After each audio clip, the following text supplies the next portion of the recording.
മലയാളത്തിൽ ഇന്ന് ജീവിച്ചിരിക്കുന്നതിൽ ഏറ്റവും പ്രശസ്തനും പ്രഗത്ഭനുമായ ഒരു സംഗീതജ്ഞനാണ് വിദ്യാധരൻ മാഷ്. അദ്ദേഹം ഒരിക്കൽ എന്നോട് പറഞ്ഞു, അച്ഛന് ഒരു വീഡിയോ ഞാൻ അയച്ചിട്ടുണ്ട്, അതൊന്ന് കേൾക്കണം എന്ന് പറഞ്ഞു. അത് കേട്ടിട്ട് എന്നോട് അതാരാണ് എന്ന് പറയണം. ഞാൻ പെട്ടെന്ന് തന്നെ നോക്കി. ഒരു സന്യാസിനിയുടെ ശാസ്ത്രീയ സംഗീത കച്ചേരിയുടെ ഒരു ഭാഗമാണ്. ഞാൻ പറഞ്ഞു, ഇത് ഞങ്ങളുടെ സന്യാസിനി സഭയിലെ സിസ്റ്റർ ജൂലി തെരേസാണ്. അദ്ദേഹം പറഞ്ഞു, അത്ഭുതകരമായിരിക്കുന്നു, മനോഹരമായി പാടുന്നു. നിങ്ങളുടെ സന്യാസിനി സഭകളിൽ ഇത്തരത്തിലുള്ള പരിശീലനങ്ങൾ ഞാൻ പറഞ്ഞു, തീർച്ചയായിട്ടും.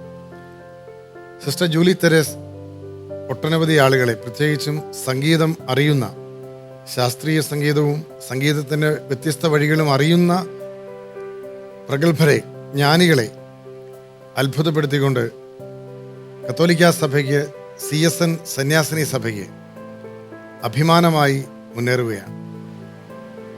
സന്തോഷം. ഈ സ്നേഹം സഹനം എന്ന മനോഹരമായ ഈ ഒരു സംവാദവേദിയിൽ ഞങ്ങളുടെ അതിഥിയായി എത്തിയതിന് സിസ്റ്റർ ജൂലി, എങ്ങനെയാണ് ഈ സംഗീത വഴികളിലേക്ക് വന്നത് എന്നതിനെക്കുറിച്ച് സംസാരിച്ചുകൊണ്ട് നമുക്ക് തുടങ്ങാം. തീർച്ചയായിട്ടും പപ്പയ്ക്കും മമ്മിക്കും ഭയങ്കര ഇഷ്ടമാണ് കല, മക്കളെ ആ രീതിയിൽ വളർത്തണമെന്നൊക്കെ. മമ്മിയുടെ ഫാമിലിയിൽ പാട്ടിൻ്റെ നല്ലൊരു വേരുണ്ട്. മമ്മിയുടെ ഗ്രാൻഡ് ഫാദറൊക്കെ വയലിനിസ്റ്റായിരുന്നു. പഴയ കാലത്തെ ഗുരുകുല വിദ്യാഭ്യാസം പോലെ വയലിൻ പഠിപ്പിച്ചിരുന്ന ആളാണ്. ഗ്രാൻഡ് ഫാദറും പള്ളിയിലൊക്കെ വയലിൻ വായിക്കും. മമ്മിയുടെ സ്വന്തം ചേച്ചി സിസ്റ്ററാണ്. ഞങ്ങളുടെ സഭയിൽ ഇപ്പം 82 വയസ്സായി. സിസ്റ്റർ വിസിറ്റേഷൻ, സിസ്റ്റർ ഗാനഭൂഷണമൊക്കെ പാസ്സായി. അന്ന് മ്യൂസിക് ടീച്ചറായിട്ട് ജോലി കയറിയിട്ട് സിസ്റ്ററാവാൻ വന്ന ഒരാളാണ്. അപ്പം അങ്ങനെ ഒരു സംഗീത പാരമ്പര്യം മമ്മിയുടെ ഫാമിലിയിലും. പപ്പയുടെ ഫാമിലിയിൽ പപ്പ വയലിൻ വായിക്കുമായിരുന്നു, അതുപോലെ നാടകത്തിലൊക്കെ അഭിനയിക്കും. അപ്പം കലകളോട് വളരെ താല്പര്യമുള്ള പേരൻസ് ആയിരുന്നു.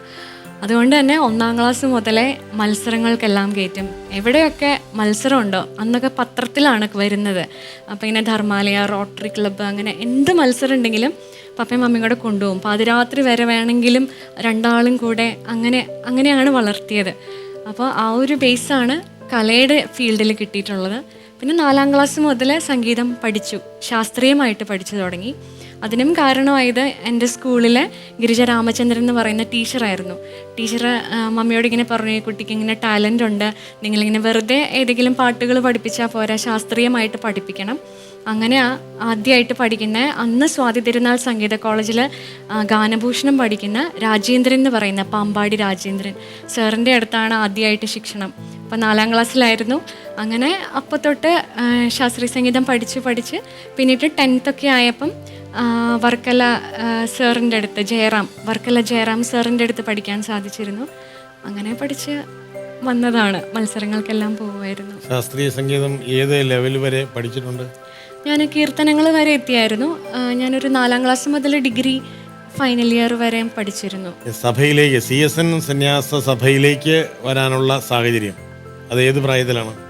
ഒരു ഡിഗ്രി കഴിഞ്ഞ് നിൽക്കുന്ന സമയത്ത്, ഒരു 21 വയസ്സുള്ളപ്പോഴാണ്. അപ്പോഴേക്കും ഒരു ഗായികയായി അറിയപ്പെട്ടു തുടങ്ങിയില്ലേ? ഞാൻ ഫീൽഡിലേക്ക് പോയി തുടങ്ങിയായിരുന്നു. പക്ഷേ എൻ്റെ ഒരു 16 വയസ്സിൽ എനിക്കൊരു ഭയങ്കര ഒരു ടേണിംഗ് പോയിൻ്റ് ഉണ്ടായി ലൈഫിൽ. അതായത് എൻ്റെ വീട്ടിലെന്ന് പറഞ്ഞാൽ ഞങ്ങൾ സാധാരണ ക്രിസ്ത്യൻസാണ്, സൺഡേ ക്രിസ്ത്യൻസാണ്. അതിലുപരിയായിട്ട് തമ്പുരാനോടൊരു ഇൻറ്റിമസി, അങ്ങനെ ഒരു ബന്ധം അത് അത്രയും ഇല്ലയെന്ന് തന്നെ പറയണം. പക്ഷേ ഞാൻ കോളേജ് ലൈഫിലേക്ക് വന്നപ്പോഴാണ് അവിടെ ജീസസ് യൂത്തിൽ, ഞങ്ങളുടെ കോളേജിൽ, ഞാൻ മാറിമാനീസ് തിരുവനന്തപുരം അവിടെയായിരുന്നു പഠിച്ചത്. അപ്പോൾ അവിടെ ജീസസ് യൂത്ത് ഭയങ്കര ആക്റ്റീവായിരുന്നു. അപ്പോൾ അങ്ങനെ ജീസസ് യൂത്തിൽ വന്നിട്ടാണ് ഈശോയോടൊരു വ്യക്തിപരമായൊരു ബന്ധം എനിക്ക് ഉണ്ടാവുന്നത്. പക്ഷേ അന്നത്തെ എൻ്റെ ഒരു കൺസെപ്റ്റ് എന്ന് പറഞ്ഞാൽ, എനിക്ക് ലോകം മുഴുവനും പോയിട്ട് ഈശോയെ കൊടുക്കണം, പക്ഷേ എനിക്കൊരു 4 മതിൽക്കെട്ടിനുള്ളിൽ എനിക്ക് ഒതുങ്ങി കൂടണ്ട, അങ്ങനെയായിരുന്നു. പക്ഷെ അന്നും ജീസസ് യൂത്തിൽ ഞങ്ങൾക്ക് ഗൈഡ് ഉണ്ട്, സ്പിരിച്വൽ ഗൈഡ്. അപ്പോൾ എൻ്റെ ഗൈഡ് എന്നെ എപ്പോഴും പഠിപ്പിച്ചിട്ടുള്ളൊരു കാര്യമാണ്, എന്ത് ചെറിയ കാര്യത്തിലാണെങ്കിലും ഈശോയുടെ ഇഷ്ടം ചെയ്യണം. അങ്ങനെ കുഞ്ഞു ഈവൻ ഇപ്പോൾ ഒരു സോപ്പ് വാങ്ങാൻ പോവുകയാണെങ്കിൽ ഈശോയ്ക്ക് ഏത് സോപ്പാണ് ഇഷ്ടം, അങ്ങനെ ഈശോയുടെ ഇഷ്ടം ചോദിച്ചിട്ട് എടുക്കുക. അങ്ങനെ എല്ലാത്തിലും ജീസസ് യൂത്തിൻ്റെ ഒരു പ്രാർത്ഥനാ ശൈലിയാണ്, ഒരു ഭക്ത ശൈലിയാണത്. ഈശോയോട് എല്ലാം ചോദിച്ച് ചെയ്യുക എന്ന് പറയുന്നത്. അങ്ങനെ ഒരു വലിയ സമൂഹമുണ്ട് അല്ലേ? അതെ, ലോകം മുഴുവനുണ്ട് ജീസസ് യൂത്തിൻ്റെ ഒരു വലിയ സമൂഹം. ഈശോയോടുള്ള ഒരു ഈശോയെ ഇൻറ്റിമേറ്റ് ഫ്രണ്ടായിട്ട് കാണുന്നു. അതെ, അല്ലേ? അങ്ങനെ ഒരു പശ്ചാത്തലത്തിൽ വളരാൻ പറ്റി. അതെ. എൻ്റെ ജീസസ് യൂത്ത് ആണ് എൻ്റെ ഒരു വിളിയുടെ ബേസ് എന്ന് പറയേണ്ടത്. അപ്പം ആ സമയത്ത് തമ്പുരാനോട് ഭയങ്കര ഒരു ബന്ധത്തിൽ ഒരു സൈഡിലും ഇപ്പുറത്തെ പാട്ടിൻ്റെ ഫീൽഡിൽ വല്ലാതെ ഉയരുന്നുണ്ടായിരുന്നു. അപ്പം I had to choose from this which. So എൻ്റെ മുമ്പിൽ ഇത് രണ്ടും ഉണ്ട്. അപ്പം എനിക്ക് പ്രാധാന്യം കൂടുതൽ കർത്താവ് തന്നെയായിരുന്നു. അപ്പം ഞാനിങ്ങനെ പാട്ട് എനിക്ക് അങ്ങനെ ഒരു പ്രയോറിറ്റി മനസ്സിൽ തോന്നിയിട്ടില്ല. എനിക്ക് എൻ്റെ ഈശോയാണ് വേണ്ടിയത്. മറ്റെല്ലാം കറിവേപ്പില പോലെ ആയിരുന്നു എൻ്റെ ഉള്ളിൽ. പൗലോസ്ലേഹ പറയുന്നത് പോലെ ഉച്ഛിഷ്ടം പോലെ ആയിരുന്നു എനിക്ക്. അപ്പം ഞാൻ ഈശോയെ ചൂസ് ചെയ്തു, ഈശോയെ മുറുകെ പിടിച്ചു. ജീസസ് യൂത്തിന്റെ പ്രാർത്ഥന കൂട്ടായ്മ എന്ന് പറയുന്നത് സംഗീതാത്മകമാണല്ലോ. അതെ, തീർച്ചയായിട്ടും. അതിൽ നന്നായിട്ട് പാടി തുടങ്ങിയില്ലായിരുന്നു? ജീസസ് യൂത്തിൽ മ്യൂസിക് മിനിസ്ട്രിയിലൊക്കെ ഉണ്ടായിരുന്നു. എങ്കിലും വീട്ടിൽ അങ്ങനെ ഞാൻ ഇച്ചിരി ഓവറായി പോകുന്നുണ്ടോ എന്ന് വീട്ടിലൊരു ടെൻഷനായിരുന്നു. അപ്പൊ അതുകൊണ്ട് മൂത്തോന്ന് അപ്പൊ വീട്ടിൽ നല്ല റെസ്ട്രിക്ഷൻസ് ഉണ്ട്. അപ്പൊ കോളേജിൽ മാത്രം ലിമിറ്റഡ് ആയി. അതുവരെ സൺഡേസ് തിരുവനന്തപുരം മുഴുവൻ സോണിൻ്റെ പ്രയർ മീറ്റിങ്ങിന് പോവുമായിരുന്നു. പിന്നെ അത് പതുക്കെ സ്റ്റോപ്പായപ്പോൾ കാരണം എന്താ വെച്ചാൽ ഞാൻ അതിനിടയ്ക്ക് പാട്ടിൻ്റെ ഒരു കമ്മിറ്റ്മെൻറ്റ് ഞാൻ എടുത്തു. ഞാൻ ഇനി ഈശോയുടെ പാട്ടുകൾ മാത്രമേ പാടുള്ളൂ. ആ ഒരു കമ്മിറ്റ്മെൻറ്റ് കാരണമാണ് എനിക്കിങ്ങനെ റെസ്ട്രിക്ഷൻസ് വന്നത്. ജീസസ് യൂത്തിൻ്റെ ഒരു പരിപാടിക്കും പോകണ്ട. കോളേജിലേത് മാത്രം എന്നോട് നോ പറഞ്ഞില്ല. കാരണം അവർ വിചാരിച്ച് നോ പറഞ്ഞാൽ ഞാൻ പോകും എന്ന് വിചാരിച്ചു. പക്ഷെ നോ പറഞ്ഞിരുന്നെങ്കിൽ ഞാൻ അനുസരിക്കുമായിരുന്നു കേട്ടോ. പക്ഷെ എന്നോട് അത് മാത്രം നോ പറഞ്ഞില്ല. അപ്പം ബാക്കി എല്ലാ തരത്തിലും ജീസസ് യൂത്ത് ഫ്രണ്ട്സുമായിട്ടെല്ലാം കോൺടാക്റ്റ് നിർത്തി. അതുപോലെ എൻ്റെ പേരൻസിന് അതൊട്ടും ഉൾക്കൊള്ളാൻ പറ്റുന്നുണ്ടായില്ല. ആ ലെവലിൽ പാട്ടിൻ്റെ ഫീൽഡിൽ വളരുന്നുണ്ടായിരുന്നു. അപ്പോൾ ഈവൻ പലരും പറഞ്ഞു എൻ്റെ വളർച്ചയിൽ ആരൊക്കെയോ കൂടോത്രം ചെയ്തിട്ടാണ് എന്നൊക്കെ പറയുമായിരുന്നു. അപ്പോൾ എന്നെ ഇവിടെ പനക്കല്ലച്ചൻ്റെ അടുത്തൊക്കെ കൊണ്ടുപോയി കൂടോത്രം മാറ്റാൻ വേണ്ടിയിട്ടൊക്കെ. അപ്പം അന്ന് കുറേ നാൾ അങ്ങനെ ഒരു സ്ട്രഗിൾ പീരീഡ് ഉണ്ടായിരുന്നു. പക്ഷെ അതെന്നെ ഒരുപാട് വളർത്തി. അന്ന് പനക്കല്ലച്ചൻ്റെ അടുത്ത് വരുമ്പോൾ അച്ഛൻ്റെ കയ്യിൽ നിന്നാണ് ആദ്യമായിട്ട് എനിക്കൊരു ഞാൻ പോകുന്ന വഴി റൈറ്റ് ആണെന്നൊരു കൺഫർമേഷൻ കിട്ടുന്നത്. അച്ഛൻ എന്നോട് പറഞ്ഞു, ജൂലി, നീ ഈശോ പറയുന്ന പോലെ നീ മുന്നോട്ട് പോക്കോ, വീട്ടിൽ നിന്ന് എങ്ങാനും ഇറക്കി വിടുവാണെങ്കിൽ ഡിവൈനിലോട്ട് പോരേന്ന് എന്നോട് പറഞ്ഞായിരുന്നു. പക്ഷേ എൻ്റെ പാവപ്പെട്ട പേരൻസ് അവരൊത്തിരി നല്ല പേരൻസാണ് കേട്ടോ. ഒരുപാട് നല്ല രീതിയിലാണ് വളർത്തിയത്. ശരിക്കും അവരിലൂടെയാണ് ഇങ്ങനെ ഒരു കരുണ, മറ്റുള്ളവരോടുള്ള അനുകമ്പ, അങ്ങനത്തെ ഒരുപാട് മോറൽ വാല്യൂസും ഒത്തിരി നല്ല കാര്യങ്ങൾ പഠിക്കാൻ സാധിച്ചിട്ടുണ്ട്. അപ്പോൾ അങ്ങനെ അച്ഛൻ പറഞ്ഞെങ്കിലും എൻ്റെ പേരൻസിന് എന്നെ വീട്ടിൽ നിന്ന് ഇറക്കി വിടാൻ മാത്രമുള്ള അതവർക്കില്ലായിരുന്നു. ആ ഒരു ഔദാര്യം കാണിച്ചു. സഹോദരങ്ങളൊക്കെ എനിക്കൊരു ചേട്ടനും അനിയത്തിയാണ് ഉള്ളത്. കല്യാണം കഴിഞ്ഞു. അവരുടെ റെസ്പോൺസ് എന്തായിരുന്നു? അവർക്കൊന്നും മനസ്സിലാവുന്നില്ലായിരുന്നു. എൻ്റെ അനിയത്തിയാണെങ്കിൽ ആകെപ്പാടെ അന്തം വിട്ട് ഇങ്ങനെ നിൽക്കലായിരുന്നു. ചേട്ടനാണെങ്കിൽ ഭയങ്കര ഭയങ്കര കെയറിങ് ആൻഡ് ലവിങ് ആണ് ചേട്ടൻ. ചാച്ചായിന്ന് ഞാൻ വിളിക്കും. ചാച്ചായി എനിക്കിങ്ങനെ ഉപദേശങ്ങളൊക്കെ പറഞ്ഞു തരും. മമ്മിയൊന്നും പറഞ്ഞിട്ട് ഒന്നും നടക്കുന്നില്ല എന്ന് കണ്ടപ്പോൾ ചാച്ചായിയെ പറഞ്ഞു വിടും. പല കാര്യങ്ങളിലും മമ്മി ചാച്ചായിയെ പറഞ്ഞു വിട്ട് എന്നെ അനുസരിപ്പിക്കാറുണ്ടായിരുന്നു. അപ്പോൾ ചാച്ചായി വന്ന ജൂലി നീ ഇങ്ങനെ പോകുന്നത് ശരിയല്ല, നീ ഇങ്ങനെയൊക്കെ ചിന്തിക്കുക എന്നൊക്കെ പറഞ്ഞ് ചാച്ചായി കുറേ ഉപദേശിക്കുന്നു. അപ്പോൾ എല്ലാം ഞാൻ എത്ര വയസ്സിന്റെ മൂത്തതാണ് ചാച്ചായി? ചാച്ചായി ഒരു 4 വയസ്സ് മൂത്തതാണ്. അങ്ങനെ ഭയങ്കര ലവിങ് ആൻഡ് കെയറിങ് ആണ്. ആവശ്യത്തിന് മൂപ്പുണ്ട്. അനിയത്തി അവളിപ്പോ നഴ്സാണ്, വർക്ക് ചെയ്യുന്നു, കുട്ടികളുണ്ട്. നമ്മള് ഈ ഒരു സമയത്ത്, അതായത് ഒരു ക്രൈസിസ് ടൈമാണ്, അപ്പോൾ പാട്ടുകാരിയുമാണ്. അപ്പോൾ ജീസസ് യൂത്തിൻ്റെ ആ ഒരു ഫീൽ ഉള്ളിൽ വരുമ്പോൾ ഞാൻ നിരവധി ജീസസ് യൂത്ത് പരിപാടികളിൽ പങ്കെടുത്തിട്ടുണ്ട്. എനിക്ക് ജീസസ് യൂത്ത് ഒത്തിരി സുഹൃത്തുക്കളും ഉണ്ടായിരുന്നു. നമ്മളുടെയൊക്കെ ഒരു ജീവിതത്തെ നിയന്ത്രിക്കുകയും അല്ലെങ്കിൽ നിരന്തരം നമ്മെ വലിച്ച് ഈശോയിലേക്ക് കൊണ്ടുപോവുകയും ചെയ്യുന്ന ചില പാട്ടുകളുണ്ട്. ആ സമയത്ത് ഈ ജീസസ് യൂത്ത് പ്രെയർ മീറ്റിങ്ങിൽ വരുമ്പോൾ നമ്മളെ വല്ല ഹോണ്ട് ചെയ്യുന്ന ചില പാട്ടുകളുണ്ടാവും. അത് ചിലപ്പോൾ ഇംഗ്ലീഷാണ്, ചിലപ്പോൾ കൂടുതലായിട്ട് പ്രത്യേകിച്ച് റെക്സ് ബാൻഡിൻ്റെയൊക്കെ നമ്മുടെ ആൻ്റണി ഉരുളിയാനിക്കലച്ചനും ഒക്കെയാണല്ലോ ജീസസ് യൂത്തിൻ്റെ മ്യൂസിക് വേൾഡിനെ ഡെവലപ്പ് ചെയ്തെടുത്തത്. അപ്പോൾ ഈ അത്തരത്തിലുള്ള ചില പാട്ടുകൾ ഈ നമ്മുടെ കുഞ്ഞുങ്ങളിൽ നിരന്തരം പാടി എന്നോട് ചിലരൊക്കെ പറഞ്ഞിട്ടുണ്ട്, ഈ പാട്ടാണ് എന്നെ ഈശോയിലേക്ക് ഒട്ടിച്ചു നിർത്തിയത്. അങ്ങനെ ഏതെങ്കിലും ആ കാലത്തെ പാട്ടുകൾ ഏതെങ്കിലും ഓർമ്മയുണ്ടോ? പാട്ട് പാടി എനിക്കിത് പാടാതെ വയ്യ. എന്നെ ഏറ്റവും ടച്ച് ചെയ്തിട്ടുള്ളതും ഇന്നും എൻ്റെ ഏറ്റവും ഫേവറേറ്റ് സോങ്ങും ഒരു ഇംഗ്ലീഷ് പാട്ടാണ്. More than anything I love you Jesus എന്ന് പറഞ്ഞൊരു പാട്ട്. പിന്നെ തീർച്ചയായിട്ടും പാടിയേ. More than anything, more than anything, love you, Jesus, more than anything, more than worldly wealth, more than life itself. I love you, Jesus, more than anything. Nothing in this world can take your place. Nothing take your love away. Someday I will see you face to face. Look into your eyes and say, more than anything, more than anything, I love you, Jesus, more than anything.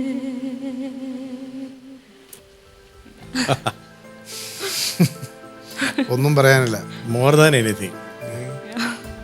എൻ്റെ മനസ്സിൽ Wonderful experience. മറ്റൊരു സംഭവം വരുന്നുണ്ട്. ഒരിക്കൽ POCയിൽ വെച്ച് Kochi Chavara culture സെൻ്ററിൻ്റെ ഭാഗമായിരുന്ന സമയത്ത് 14 രാജ്യങ്ങളിൽ നിന്നുമായിട്ട് 5 വ്യത്യസ്ത മതങ്ങളിലെ ഏതാണ്ട് 40ഓളം ആർട്ടിസ്റ്റ് ഒരുമിച്ച് വന്നൊരു സംഭവം ഉണ്ടായി. അപ്പോൾ അവരുടെ ഒരു ക്രിസ്മസുമായി ബന്ധപ്പെട്ട ഒരു പാട്ടുകളാണ് അവർ പാടിക്കൊണ്ടിരുന്നത്. വിവിധ ഭാഷ 14 രാജ്യങ്ങളിലെ വ്യത്യസ്ത ഭാഷകളിലുള്ള പാട്ടുകളാണ് പാടുന്നത്. അപ്പോൾ ആ സമയത്ത് പ്രെയർ സോങ് പാടാനായിട്ട് ഞാൻ ക്ഷണിച്ചത് ജൂലി തെരേസിനെയാണ്. അപ്പം അന്ന് സിസ്റ്റർ ജൂലിയുടെ പപ്പ വളരെ രോഗബാധിതനായി രാജഗിരി ആശുപത്രിയിൽ കഴിയുന്നൊരു സമയമാണ്. ഇപ്പം വരാനായിട്ട് സാധ്യത കുറവാണ് എന്ന് ജൂലി എന്നോട് സൂചിപ്പിച്ചു. എങ്കിലും സാധിക്കുമെങ്കിൽ തീർച്ചയായും വരണം എന്ന് ഞാൻ പറഞ്ഞു. പക്ഷേ പപ്പയോടൊപ്പമാണ് ജൂലി വന്നത്. എനിക്ക് തോന്നുന്നു അതിനുശേഷം പപ്പ ആ ഈവൻറ്റിന് ശേഷം പിന്നെ അധികം പബ്ലിക് പരിപാടികളിൽ പോകാൻ പറ്റിയിട്ടില്ല അല്ലേ? ഇല്ല. അപ്പോൾ അന്ന് ഇവരെല്ലാവരും തന്നെ വിദേശ രാജ്യങ്ങളിൽ നിന്നുള്ള ആളുകളാണ്. പാട്ട് ഏതാണ് എന്ന് ഞാൻ ഓർമ്മിക്കുന്നില്ല. പക്ഷേ ഈ പാട്ട് കഴിഞ്ഞപ്പോഴേക്കും അവിടെ ഉണ്ടായിരുന്ന ആളുകൾ ഏതാണ്ട് ടോട്ടലി സ്റ്റാൻഡ് ആയിട്ട് ഇങ്ങനെ നിന്നുപോയി. ഏതായിരുന്നു പാട്ട് ജൂലി? ഞാൻ ഓർക്കുന്നില്ല കേട്ടോ. ഓർക്കുന്നില്ല. വളരെ മനോഹരമായ ഇംഗ്ലീഷ് പാട്ട് തന്നെയായിരുന്നു പാടിയത്. അവിടെ അതിസുന്ദരമായിട്ട് അത് പാടി. അപ്പോൾ അത് അവിടെ അത്ഭുതകരമായൊരു ഫീൽ അവിടെ ഉണ്ടാക്കി. അപ്പോൾ നമ്മുടെ മലയാളികൾ ഇത്തരത്തിൽ മനോഹരമായിട്ട് ഇംഗ്ലീഷ് പാട്ടുകൾ പാടുന്നു എന്ന് അവരെല്ലാവരും തന്നെ പിന്നീട് അവർ പറഞ്ഞു ഞങ്ങളുടെ കൂടെ കൂട്ടാമായിരുന്നു എന്നൊക്കെ ഇങ്ങനെ എന്നോട് പറഞ്ഞു. ഇപ്പം തന്നെ സിസ്റ്റർ ജൂലി പാടിയ ഈ ഒരു പാട്ട് ഒരു പ്യുവർലി വെസ്റ്റേൺ സ്റ്റൈലുണ്ട്. ഈ റെക്സ് ബാൻഡിൻ്റെ ഒക്കെ ഒരു പാട്ട് ഈ ഒരു പാറ്റേണിലാണല്ലോ. അതായത് ജീസസ് യൂത്തിന്റെ ലൈഫാണ് ഇത്തരത്തിലുള്ള പാട്ടുകൾ അല്ലേ? ഇംഗ്ലീഷ് പാട്ടുകളും മലയാളം ഭക്തിഗാനങ്ങളും ശാസ്ത്രീയ ഗാനങ്ങളും അതിൻ്റെതായ ശുദ്ധി നഷ്ടപ്പെടാതെ അവതരിപ്പിക്കാൻ പറ്റുന്നു എന്നുള്ളത് സിസ്റ്റർ ജൂലിയെ സംബന്ധിച്ചിടത്തോളം വളരെ മനോഹരമായൊരു ദൈവദാനമാണ് അല്ലേ? വളരെ നല്ല മലയാളം പാട്ട് ചെറുപ്പത്തിൽ ഇതുപോലെ ഹൃദയത്തെ സ്വാധീനിച്ച പാട്ടുകൾ തന്നെ. മലയാളം പാട്ടുകളോട് എനിക്ക് താല്പര്യമില്ലായിരുന്നേ. കാരണം ഞാൻ ഈ 4ാം ക്ലാസ്സിൽ പാട്ട് പഠിക്കാൻ വേണ്ടി രാജേന്ദ്രൻ സാറ് വരുന്നത് ഞായറാഴ്ച 4 മണിക്കാണ്. അപ്പോഴാണ് സിനിമയുടെ സമയം. അപ്പോൾ എല്ലാവരും പോയിരുന്ന സിനിമ കാണാൻ ഞാനിരുന്ന് സസാരീരി ഗഗ. അപ്പോൾ എനിക്ക് ഭയങ്കര ബോറിംഗ് ആയിരുന്നു. അന്ന് ഞാൻ പാട്ട് വെറുത്തു സത്യത്തിൽ. എനിക്കൊന്ന് പോയാൽ മതി, എൻ്റെ സാറിനെ എന്നെ ഒന്ന് ക്ലാസ് ഒന്ന് വിടാൻ വേണ്ടി ഉറക്കം തൂങ്ങിയൊക്കെ കാണിക്കാമെന്ന്. പക്ഷേ ഒരു രക്ഷയില്ല. അങ്ങനെ കുത്തിയിരുത്തി പഠിപ്പിച്ചതാണ്. അതുകൊണ്ട് എനിക്ക് മലയാളം പാട്ടുകളോട് അങ്ങനെ ചെറുപ്പം മുതലേ താല്പര്യം ഉണ്ടായിരുന്നില്ല. പക്ഷെ പപ്പയ്ക്ക് എപ്പോഴും ഇങ്ങനെ എൻ്റെ പാട്ടുകൾ കേൾക്കണം. പപ്പ എപ്പോഴും പറയും എൻ്റെ പാട്ട് കേട്ട് മരിക്കണം അങ്ങനെയൊക്കെ പറയുമായിരുന്നു. അതുകൊണ്ട് പപ്പ ഇടയ്ക്കിടയ്ക്ക് പാടിപ്പിക്കും. അപ്പോഴും ഞാൻ യാതൊരു ഇൻട്രസ്റ്റ് ഇല്ലാതെ പപ്പയ്ക്ക് വേണ്ടിയിട്ട് വെറുതെ ഇങ്ങനെ പാടും, അങ്ങനെ ഉണ്ടായുള്ളൂ. പക്ഷേ ജീസസ് യൂത്തിൽ വന്നിട്ടാണ് ശരിക്കും ഇംഗ്ലീഷ് സോങ്സ് എന്നെ ഭയങ്കരമായിട്ട് സ്വാധീനിച്ചു. അപ്പോൾ തൊട്ടാണ് ശരിക്കും പാട്ട് ഞാൻ ഇഷ്ടപ്പെട്ടു തുടങ്ങിയത്. യു റേസ് മീ അപ്പ് പാടിയിട്ടുണ്ടോ? പാടിയിട്ടില്ല, ഞാനത് ശരിക്കും പഠിച്ചിട്ടില്ല കേട്ടോ. പക്ഷെ ഭയങ്കര ഇഷ്ടമാണ്. ലോകം ഏറ്റുപാടുന്ന ഒരു പക്ഷേ ലക്ഷക്കണക്കിന് ചെറുപ്പക്കാരെ സ്വാധീനിച്ചിട്ടുള്ള പാട്ടാണ്. ഇനി ജൂലി തെരേസിൽ നിന്ന് ഞാൻ യു റേസ് മീ അപ്പ് ഒന്ന് കേൾക്കാൻ ആഗ്രഹിക്കുന്നു. മനോഹരമാണ്.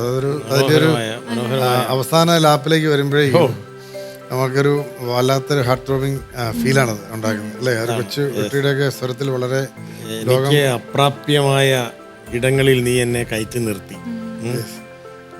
അത് നമ്മുടെ സന്യാസ ജീവിതത്തിന്റെ ഏറ്റവും ഹൃദ്യമായ ഒരു ആത്മീയ അനുഭവമാണ് അല്ലേ? നമ്മളൊക്കെ ചെറുപ്പത്തിൽ ഇങ്ങനെ വല്ലതും ആഗ്രഹിച്ചതാണ്, ഇങ്ങനെ വല്ലതും ചിന്തിച്ചിട്ടുണ്ടോ? നമ്മൾ ഈ സന്യാസ ജീവിതത്തിലേക്ക് വരുമ്പം നമ്മൾ എവിടെ എത്തും, അല്ലേ?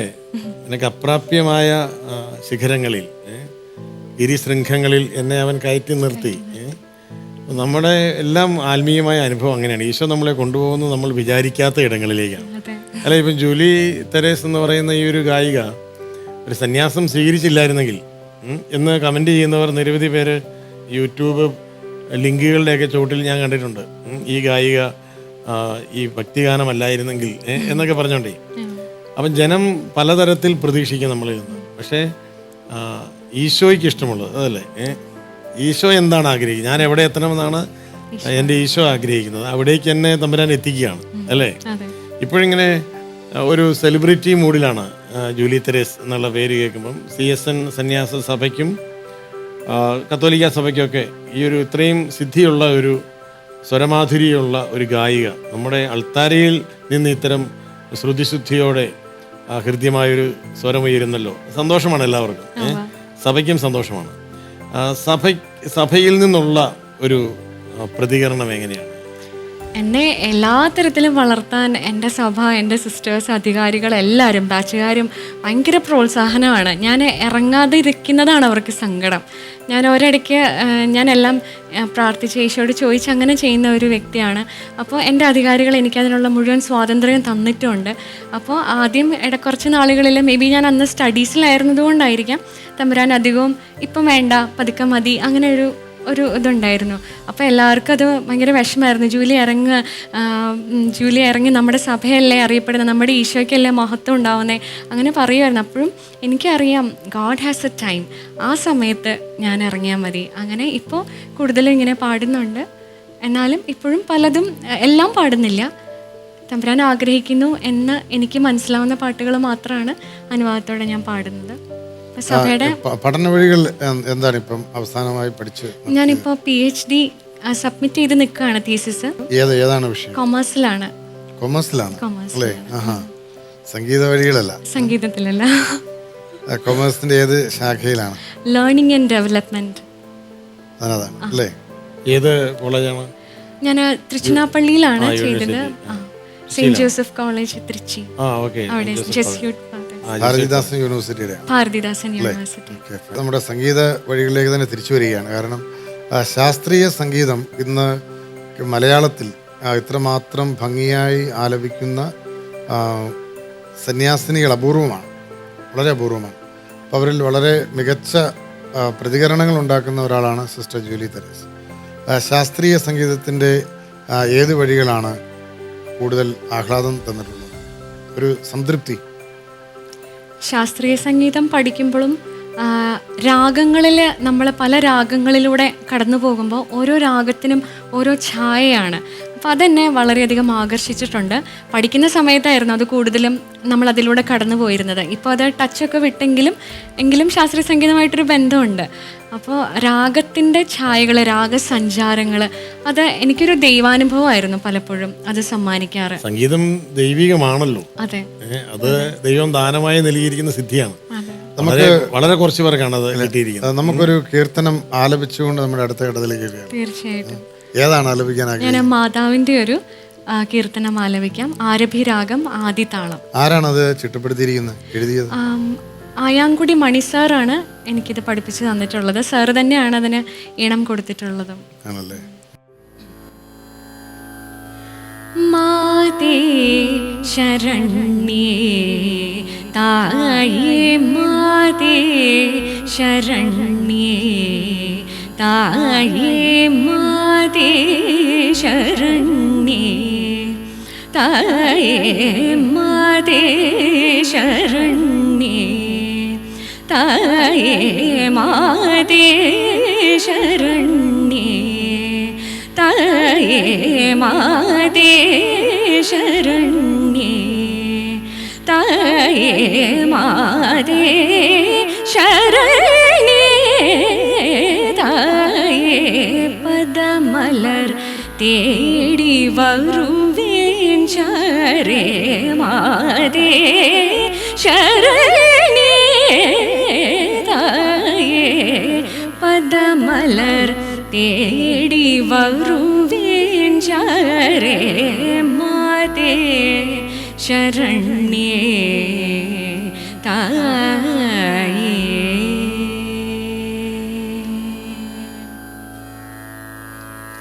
അവനനികേതേ നൃപകുലജാതേ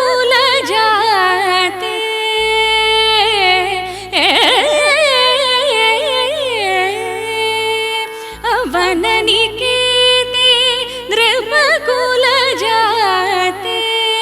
അവനനികേതേ നൃപകുലജാതേ മന്ദാരസുമരമ്യ വിഭദേ അവനനികേതേ നൃപകുലജാതേ മന്ദാരസുമരമ്യ വിഭദേ അവനനികേതേ നൃപകുലജാതേ മന്ദാരസുമരമ്യ വിഭദേ മപ മഗരി സരി മഗരി സരി സരി സനി ദ സരി മഗരി പമ ദദപ സനി ദപ രി സനി ദപ മഗരി സനി ദപ പമഗരി സദസ വദസ മവദസ രി മവദസ സരി മഗരി വദസ നി ദ സരി മഗരി സാനി ദ മഗരി സനി ദപ മഗരി സമദേ ശരണ്യേ പദമലർ തേടി വരുവേൻ ചാരേ മാതേ ശരണ്യേ തായേ.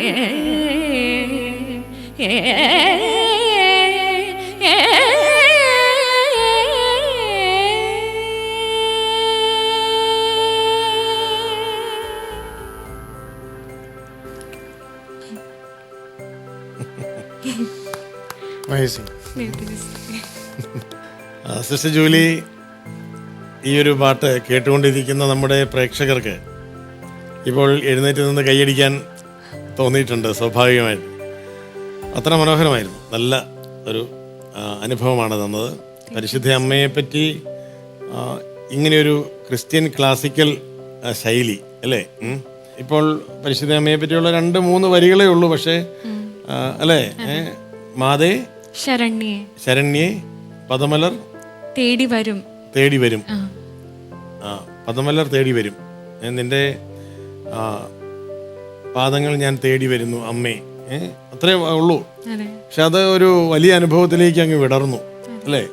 അപ്പം അത്തരത്തിലുള്ള സാധ്യതകൾ ക്രൈസ്തവ സംഗീത ശാഖയിൽ, ഈ ക്ലാസിക്കൽ ശാഖയിൽ കൊണ്ടുവന്നിട്ടുള്ളവരുമായിട്ടുള്ള ബന്ധങ്ങൾ അല്ലെങ്കിൽ അത്തരത്തിലുള്ള കോൺട്രിബ്യൂഷൻസ് നമ്മുടെ ക്രൈസ്തവ സംഗീത ശാഖകളിൽ, അതിനെപ്പറ്റി ഒന്ന് സംസാരിക്കാം. പോൾ പൂവത്തിങ്കൽ അച്ഛനാണ് അതിന് ഏറ്റവും വലിയ ഉത്തമ ഒരു ഉദാഹരണം. അതെ, തീർച്ചയായിട്ടും ഞങ്ങളുടെ അടുത്ത സ്നേഹിതനാണ് പോളച്ചൻ. അദ്ദേഹം ഹിന്ദുസ്ഥാനി സംഗീതം അല്ലേ, കർണാട്ടിക്കും ഹിന്ദുസ്ഥാനിയും. അദ്ദേഹം ഞങ്ങളുടെ സഭയിൽ ഒരുപക്ഷെ ഏറ്റവും കൂടുതൽ കാലം ശാസ്ത്രീയ സംഗീതം പഠിച്ച ഒരു സംഗീത പ്രതിഭയാണ്. ആർജിച്ചെടുത്ത ഒരു സംഗീത പ്രതിഭാവിലാസമാണ് യഥാർത്ഥത്തിൽ ഞങ്ങൾ പോൾ പൂവത്തിങ്കൽ അച്ഛനിൽ കാണുന്നത്. ഇത്തരത്തിൽ ഈ ക്രൈസ്തവമായിട്ടുള്ള ക്ലാസിക്കൽ കൃതികൾ വേറെ പരിചയപ്പെട്ടിട്ടുണ്ടോ? ഈ ആയാങ്കുടി മണി എന്ന് പറയുന്ന സാറാണ് എനിക്ക് കൂടുതലും കൃതികൾ പഠിപ്പിച്ച് തന്നിട്ടുള്ളത്. പിന്നെ SDയിലെ നമ്മുടെ സിസ്റ്റർ റിൻസി സിസ്റ്റർ പറയാറുണ്ട്, അബ്ദുൾ അസീസ് സാറ് ഒരുപാട് കൃതികൾ രചിച്ച് സിസ്റ്റർ അങ്ങനെ സാറിൻ്റെ ശിഷ്യത്വത്തിലും ധാരാളം പഠിച്ച് ഇന്നും കച്ചേരി ചെയ്യുന്നുണ്ട് സിസ്റ്റർ. അങ്ങനെ നമ്മുടെ റിൻസി സിസ്റ്റർ ഓൾറെഡി നമ്മുടെ വേദിയിൽ വന്നയാളാണ്.